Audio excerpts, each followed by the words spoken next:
Hello, you're in the Beat Sessions. I'm your host, Mitchell Weary, and we are taking a look at the brand new record from Clap Your Hands Say Yeah, entitled The New Fragility, which was released on February 12th. This is the sixth record from the band, and actually the second since it basically became frontman Alexander John Onsworth's solo project. The rest of the band kind of picked it up and left in 2014. And he's been doing his own thing, which is kind of cool. It makes I think it makes the records now a little more personal. And The New Fragility is definitely a very personal record, as the title would suggest, certainly about the feelings of vulnerability that I guess people are dealing with these days, the anxieties, the sadness, everything that goes in between. And this record is cool because the music's well done, and you can definitely feel, I guess, the ebb and flow of that emotion throughout this record. It's not a happy record. I'm gonna just put that right up front. There's certainly some heavy content that Onsworth deals with throughout the record, whether it's personal, which this record mostly is a personal reflection, but he also tackles some social issues as well. Lyrically, I kind of have my kind of have my mixed feelings about the way he deals with a couple of those songs. The two opening tracks, actually, Hesitating Nation and Thousand Oaks. Thousand Oaks referring to the shooting that happened there. Personal reflections, once again, of his on that.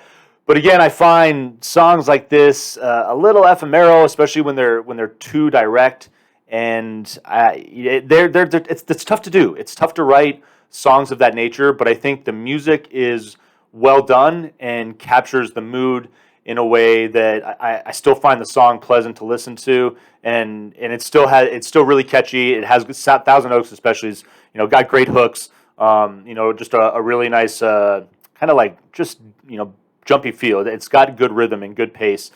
The first four tracks actually are pretty remarkable. The New Fragility, the title track especially, is probably my favorite song. Again, I love the way it moves. It starts off with just this nice, like, jaunting drum rhythm, good bass line. Bass tone throughout this record is pretty solid. I'm a big fan of it. And, piano and guitar are incorporated into that song. It really builds and picks up nicely. The Innocent Wait is the song that follows that, and honestly, it reminds me of Sigur Rós rocking at their hardest. Wonderful string arrangements that Onsworth has put into this song, and actually throughout the record, there's a lot of strings, a lot of really nice piano pieces, but the string arrangements, for me, I guess, were the highlight. Whether it's an upbeat song, or whether it's a slower paced song, or whether it's a song that does both. He really just did a marvelous job with that part of the record. Talking about songs that do both, Mirror Song is one of those. I think the way the song moves is a reflection of the emotional ebb and flow, I guess, of the sadness that this record focuses on. There's points where the song starts off with this great hollow sounding piano piece. It kind of reminds me of like OK Computer Radiohead. I'm sadly Tom York just doesn't write those kind of melodies anymore. But this song and Onsworth vocals especially will probably remind you of it a little bit.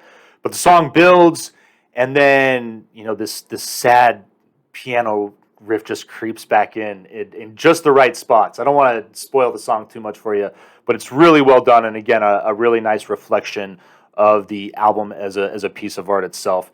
10 phenomenal songs coming in at 41 minutes. I would say Went Looking for Trouble is pretty interesting. There's definitely some spicy lyrics in the song, so I certainly think the title might allude to that. And again, starts off a little slow, but builds into this wonderful, jaunting, quick-paced song. Again, going with the emotions of vulnerability, I guess, the anxiety and the sadness, and just balancing it well. I don't think he really ever finds an answer to the questions he poses, so much as this album's just catharsis. It's really fun to listen to. I think a lot of us, a lot of you, my viewers, will find yourselves resonating with the general, more personal themes that he focuses on, and even the political stuff. It's polemical, or it's not polemical, I should say. It's definitely more reflections and thoughtfulness, and I think that lyrically, while he's walking the line with me, he does a nice job of delivering. So I'm going to give this a vinyl please. It's probably arguably their best record. It's really nicely done. just solid melodies and great instrumentation and compositions throughout this record. I hope you enjoy listening to this. I hope you find this review helpful as well. Please like this video, subscribe to my channel, check out the live shows on Sunday night at 8 p.m. Eastern Standard Time. We'll see you next time on the Beat Sessions.